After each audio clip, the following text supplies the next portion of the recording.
Okay. And there we go. Recording has started. So lovely to meet you all. Thank you for joining. The aim of this little Zoom is I just want to talk to you about the flights, okay? And to get your feedback. As I said in the email, I know it was due to go like on the 1st of April, but my God, by going on the 30th of March, we could literally halve the cost of the flight. So it's really, really worth it. So the question is, for the 4 of you on today, are you happy to go on the 30th of March? Yes? Yeah. Yeah, Ben? Yeah. You don't have a choice. You're going, doing what Sophie tells you. Okay, so Sophie, are you happy to go on the 30th of March? I know you can't really talk. Let me know later. Okay, so the next question is, if we go on this flight, which goes via Dallas, it's going to get you in on the 31st at literally just after midnight. So the time you get through, pick up your bags, blah, blah, blah, it will be 1:30 in the morning. Okay, it's grim.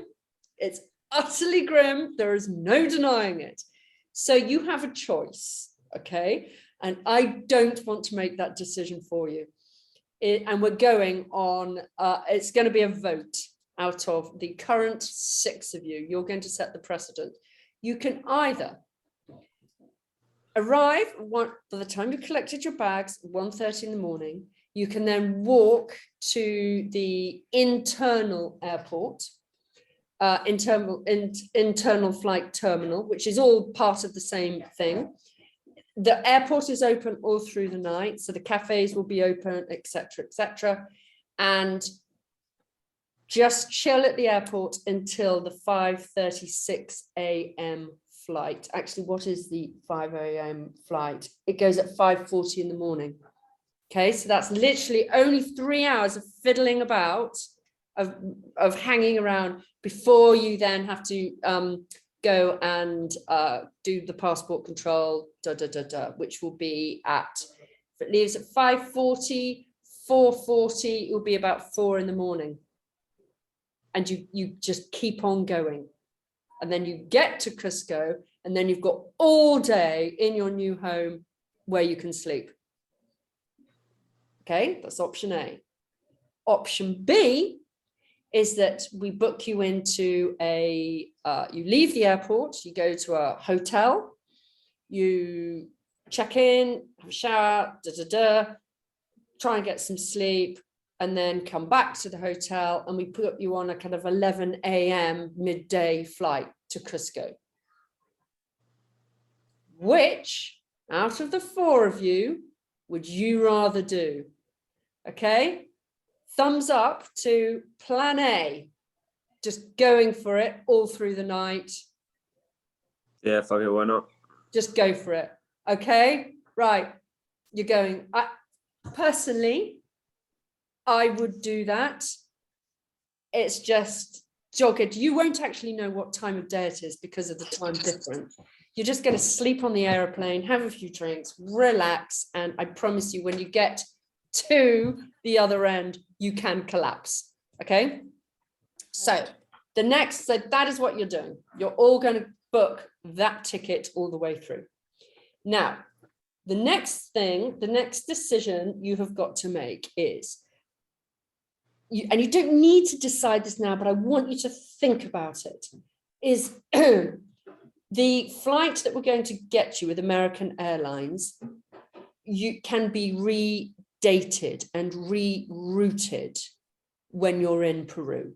So if you suddenly decided, I actually want to carry on traveling around Peru and then maybe go to Colombia, you can, for a fee, change that return flight to leave from Bogota back to London.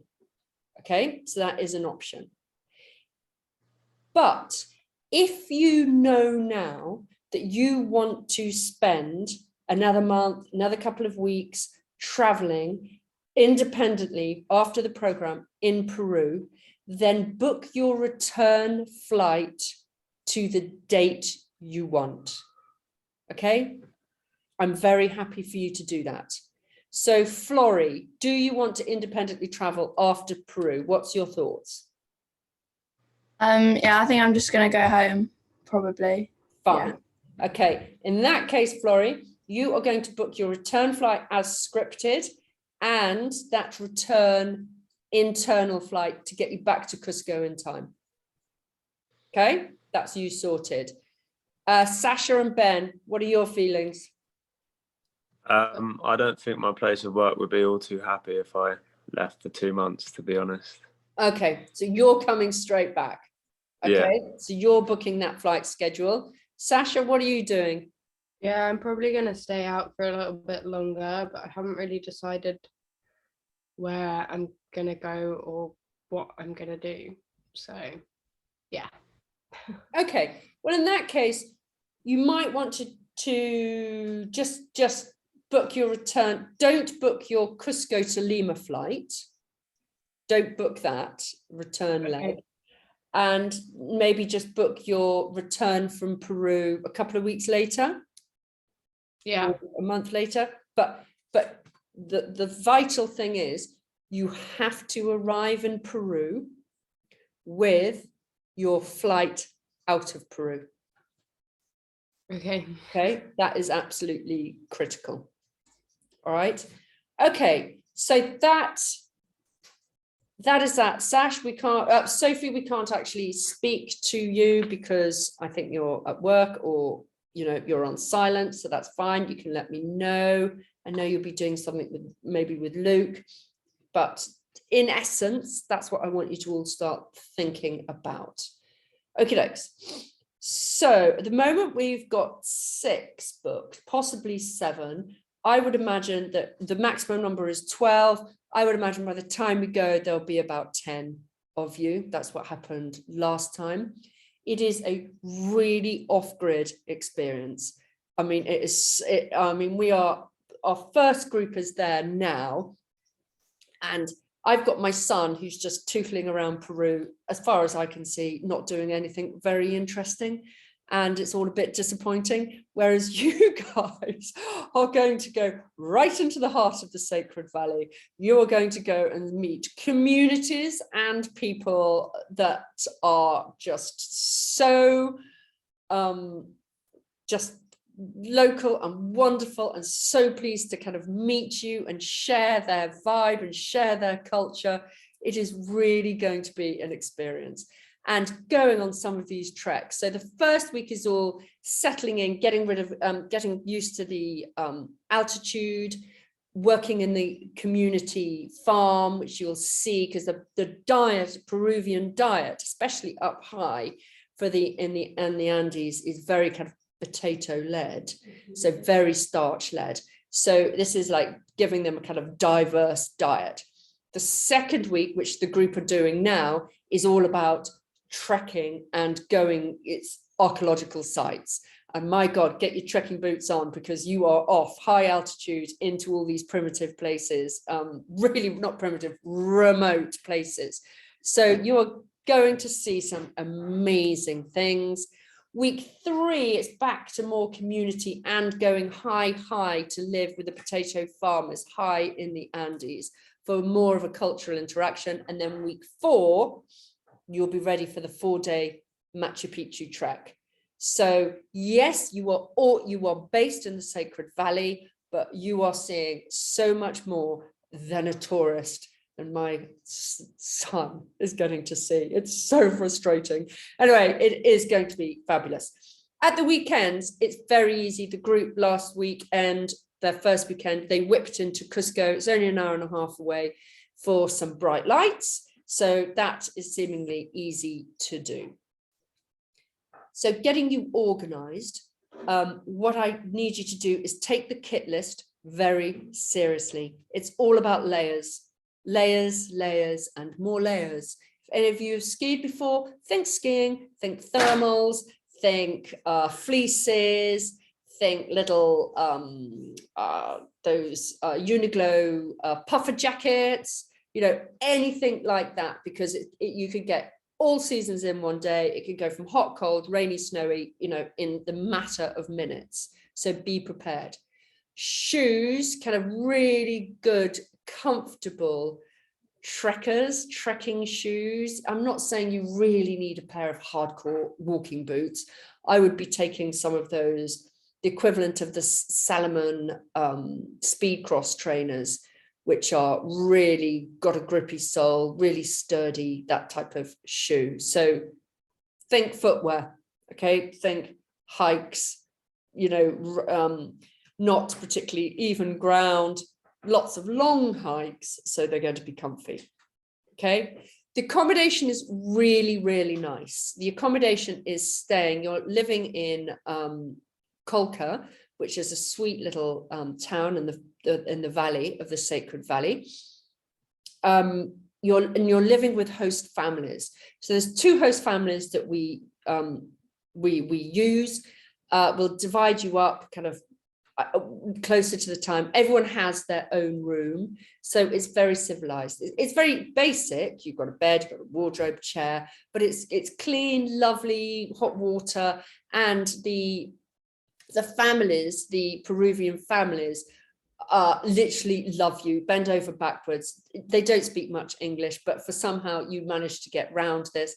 Be great if you could take them a little treat, a little present. I don't know, something local. If you were in your local farm shop, some local honey or some soap, something, or some English tea, that they would absolutely love. You don't need to, but they really give. So it's just a nice little gesture. But they're gorgeous, gorgeous people, and they really care and they really look after you. And if you get altitude sickness, just accept everything they're going to give. They're going to bash up some local herbs and remedies and to help you, get through whatever you need to get through. So they are on it. The girls in charge are Jolene and Kerry. There are girls on the ground who are running this whole thing. They are part of the Andean AASD, the Andean Alliance Sustainable Development. So they've put this program together.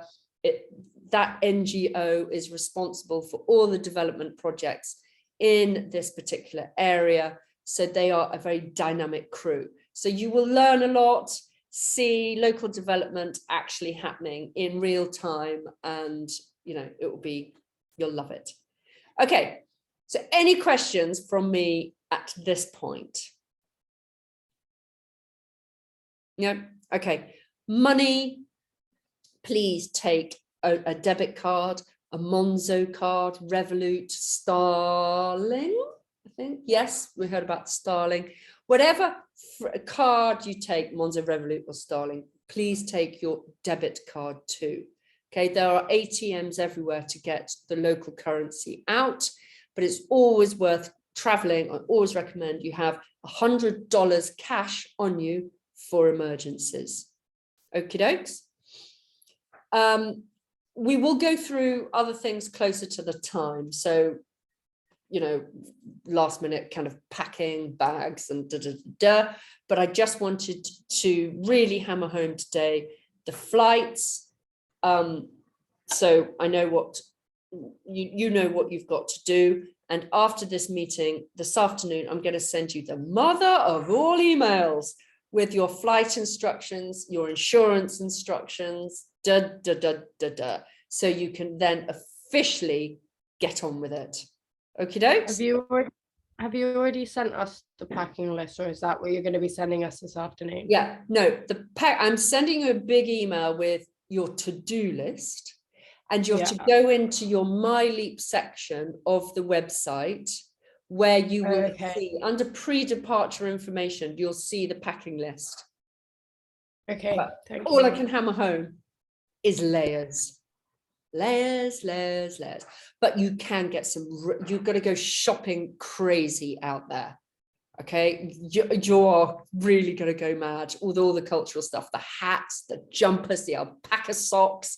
They've got these really cool fur alpaca hats. Oh God, you know, I might be sending you a shopping list. So you definitely need room in your backpack to bring some amazing stuff home.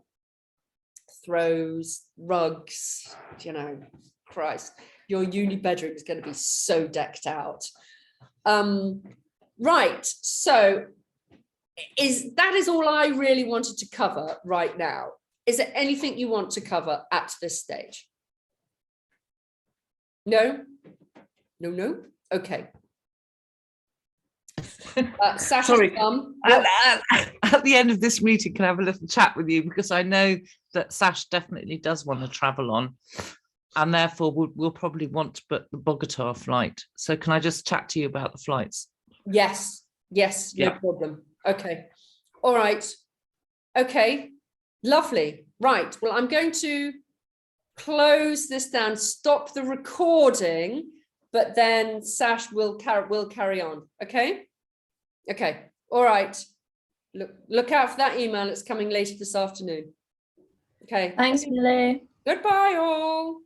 Bye. Bye. Thank you. No, Sasha, you're staying on. I know, I'm saying bye to them. Sorry, I've got to stop the recording. How do I do this? Pause.